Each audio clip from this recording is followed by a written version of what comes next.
Hey y'all, it's B with Fashion at the Races. I'm working on my Southern twang because I'm sitting here with Louisiana jockey Anna Roberts, and she is going for the Miss Racing Queen title as well. So nice to meet you. I've heard so much about you. I'm very excited to be at Gulfstream. Is this a normal spot for you? No, my first time coming here was actually the first round of the pageant for us. Okay. I've never been here before. I wish I would have. I wish I'd at least had a gallop jockey. It's so beautiful. Yeah, I mean, it really is. It's stunning. I mean, the lake in the middle, the buildings in the back. You can't beat Gulfstream. Well, impress with your outfit first of all. So let's focus on that. Where's your dress from?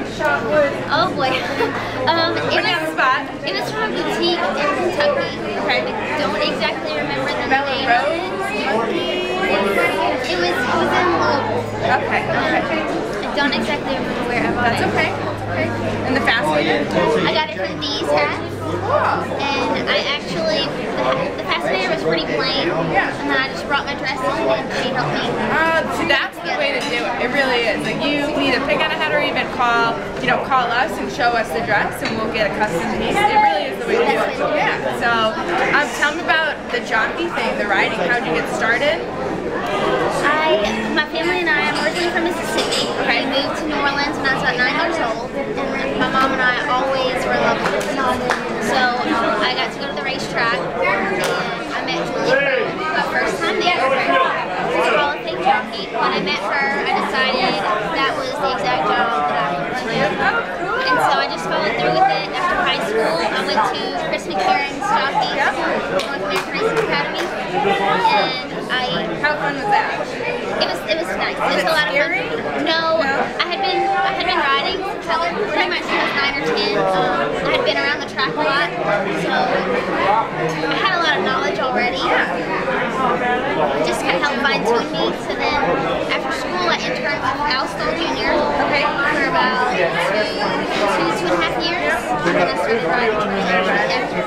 What is your worst memory riding? Was there like a fall that you had, or did a horse maybe get hurt, or no bad memories? I mean, it could be anything. I mean, I had spills and I had a horse get hurt. Probably the one getting hurt was heartbreaking. Sad, but really no bad memories. I mean, it's part of the game, so you know what's going to happen. And that's the one thing, I mean, if you're outside the game, people think that if a horse gets hurt, we're like, oh, well, there goes the money. No. If a horse gets hurt, we're all, I mean, our stomachs curl, our hearts drop. You're not in this industry if you don't love the animals. Exactly. So. I guess it's probably a bad experience. Not a bad experience, but what's sad is when you're working for a trainer and say you have your favorite horses at the barn, if they're cheap claimers, my favorite horse in the market would be a $5,000 claimer. When they get claimed, it's sad to see them go. I have a horse. It was a $400,000 two-year-old at the sales. He was running $5,000 claimers. He's now at home with me, so I know what you mean. But hopefully there's a home. There's a home for all of them, and we all love them regardless of whatever value they become. It sounds like my horse. He was a $40,000 sale horse. Yeah. I rode his last race, like a 7,500 at Turfway, and he couldn't breathe. So now he's my inventor. Oh yeah, see, we love them. You can't get rid of them, Well, tell me a little bit about Miss Racing Queen. Just how, I mean, are you excited about it? Are you nervous? Is this totally where you want to go for racing to kind of bring people in, or? This is exactly what I'd love to do. I remember when I was in high school, I've done a couple pageants, and I remember thinking not long ago, I wish they had a racetrack pageant. A pageant had something to do with races, and here I am now.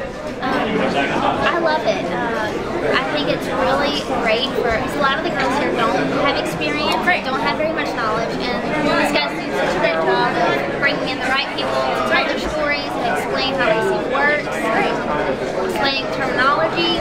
Like I said, I know a lot of that. I know a lot of that side of it, and I also worked on the front side a little bit too. But I would bring parties from upstairs to the winner's circle, and a lot of those people are just there for fun. They don't know about racing, so I've already had the experience talking to people about racing. And that's how you get them involved. The first thing is you have them have fun at the races, and then they want to come back. So no, that's so exciting. I mean, I think it's important to have new people and people that obviously know, like yourself. Let's see, how do we word this? Stereotype about pageants, and I mean, there's been a lot of people in the racing industry that what Gulfstream Stronach Group is doing with the pageant, they shake their heads at. I mean, what would you say to those people who are negative about the Miss Racing Queen pageant?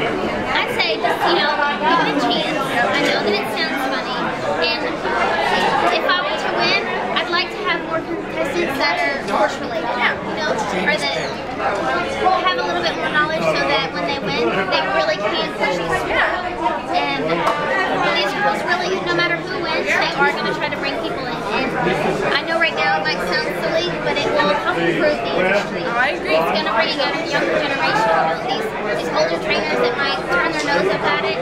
Just think about it. These young college guys that we might want you to train. Well, that's the thing. You go to your old trainer and you say, hey, when you retire, who's following your path? And they're like, well, I don't know. I mean, it's like that, or what if they get the owner? That kid can spend some money and say, hey, I want to buy a race horse. Oh, we get food? I don't think that's for us. But thank you. Well, look, we're that important that we're about to get free food. So next time. Thanks anyways. Autographs later. Well, anyways, this was so nice to meet you. So awesome to be here. I think the sun's coming out, so I think we should go have a bet. Maybe at a cocktail. Sounds good.